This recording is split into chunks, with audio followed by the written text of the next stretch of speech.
किसान भाइयों, आज मैं आपको बताऊंगा धान की उन्नत खेती कैसे करें। पिछले वीडियो में नर्सरी प्रबंध के बारे में हम लोग पूरी चर्चा कर चुके थे।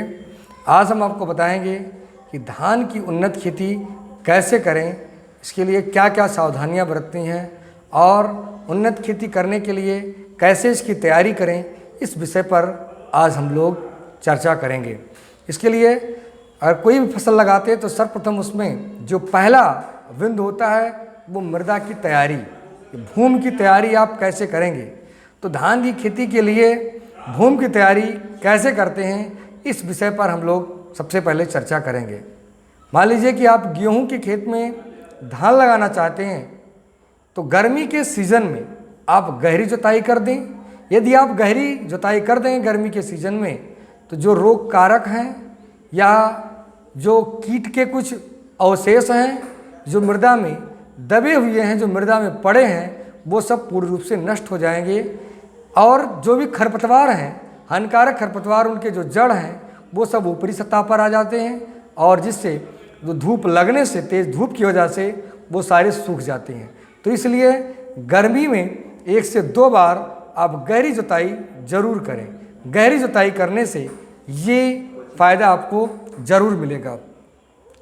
गहरी जुताई करने के बाद आप 1 से 2 दिन बाद आप मिट्टी को उसको पलटते रहिए कि जिससे जो भी खरपतवार दबे हुए हैं वो पूर्ण रूप से नष्ट हो जाएं। इसके बाद में फिर लगाने के कुछ समय पहले आप उसमें कि कम से कम 20 से 22 टन प्रति हेक्टेयर की दर से उसमें आप FYM मृदा में अच्छी तरीके से मिला दें कि जिससे FYM पहले ही मिल जाए और उसमें अच्छी तरीके से सड़ जाए और जैसे ही आप पौध लगाएं उसका तत्व पौध को आसानी से मिलने लगे। इसके बाद में खेत का अच्छी तरीके से समतलीकरण करके मेड़बंदी कर लें। मेड़बंदी सही ढंग से करना चाहिए। मेड़बंदी अगर सही ढंग से कर लेंगे, जो भी बारिश का पानी हो वो आपके खेत में रुके। खेत को समतल कर लें कि जिससे खेत समतल रहेगा तो पानी, क्योंकि धान की खेती में पानी की ज़्यादा आवश्यकता होती है, तो समतल रहेगा तो प्रॉपर मात्रा में पूरे खेत में पानी अच्छे ढंग से लग जाएगा। यदि आप खेत में कोई हरी खाद लगाए हैं, सनई है या ढैंचा है, तो सनई ढैंचा यदि आप लगाए हैं तो आप पौध लगाने के 15 दिन पहले ही आप सनई ढैंचा को मिट्टी पलट वाले हल से, ताव वाले हल से आप अच्छे तरीके से जुताई करके उसमें दबा देंगे।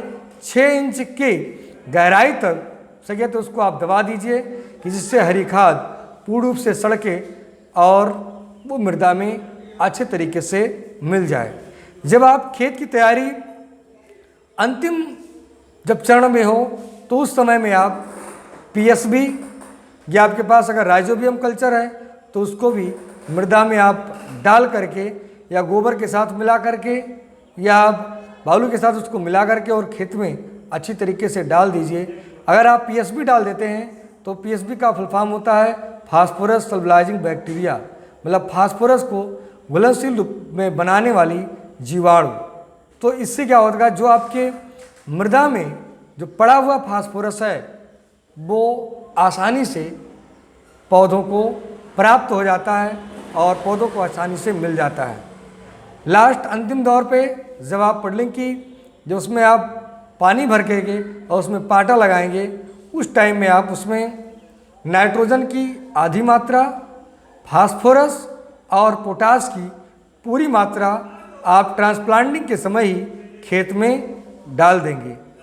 शेष जो नाइट्रोजन की आधी मात्रा है वो आप 2 बार में एक बार उसमें कल्ले बनते समय और एक बार उसमें बाली आते समय 2 बार में आप नाइट्रोजन की जो शेष आधी मात्रा है उसको आप अच्छे तरीके से दे देंगे।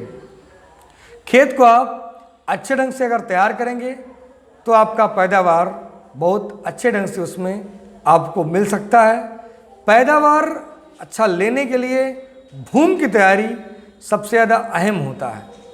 भूमि की तैयारी अगर आप सही ढंग से कर ले जाते हैं तो ऐसे में खरपतवार भी कम जमेंगे, जिससे आपका फसल उत्तम हो सकता है और आप अच्छा उत्पादन धान के लिए प्राप्त हो सकता है।